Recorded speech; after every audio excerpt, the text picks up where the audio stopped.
आज मैं आपको बताऊंगा 2018 की WWE के 3 सबसे बेहतरीन पल। लाइक और सब्सक्राइब करें ताकि मैं आगे भी आपके लिए ऐसे वीडियोस लाता रहूं। मैं हूं अश्विन चौहान और आप देख रहे हैं रेसल कहानियां। की रेसलमेनिया में वापसी। WWE ने जॉन सीना को रेसलमेनिया 34 में किसी से नहीं भिड़वाया और इससे जॉन सीना आग बबूले हो गए।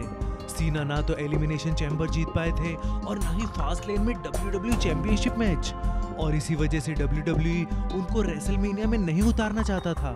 जॉन सीना ने अपना तेज दिमाग लगाकर अब द अंडरटेकर को रेसलमेनिया 34 में उनके खिलाफ लड़ने की चुनौती दी, लेकिन द अंडरटेकर ने जॉन सीना के इस चैलेंज का जवाब देना उचित नहीं समझा और फिर जॉन सीना ने हार मानकर अब रेसलमेनिया एक दर्शक की तरह देखना कबूल किया। रेसलमेनिया के दिन रेफरी ने जॉन को रिंग में बुलाया और अब एलियास भी रिंग में आकर उनको भला बुरा कहने लगे और जॉन सीना ने एक ही झटके में उनको मार के उनकी बोलती बंद कर दी और वो जैसे ही रिंग छोड़कर जाने लगे एकदम से द अंडरटेकर की धमाकेदार वापसी हुई। जॉन सीना के होश उड़ गए और फिर द अंडरटेकर ने सिर्फ 3 मिनट के अंदर ही जॉन सीना को चारों खाने चित कर दिया। 2 समर स्लैम में पहली बार रोमन रेंस ने ब्रॉक लेसनर को धूल चटाकर यूनिवर्सल टाइटल अपने नाम किया और ब्रॉक लेसनर की 500 दिन की बादशाहत को खत्म कर दिखाया। WWE यूनिवर्स बेहद खुश था और रोमन रेंस को उसने दिल से शुक्रिया अदा किया।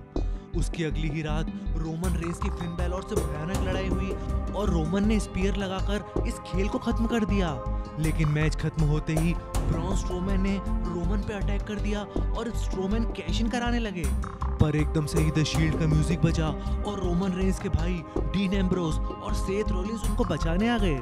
उन तीनों ने स्ट्रोमैन पे ट्रिपल पावर बॉम्ब लगा दिया और वहां बैठे सभी दर्शकों का द शील्ड समूह को फिर से इकट्ठा देखकर खुशी का ठिकाना नहीं रहा।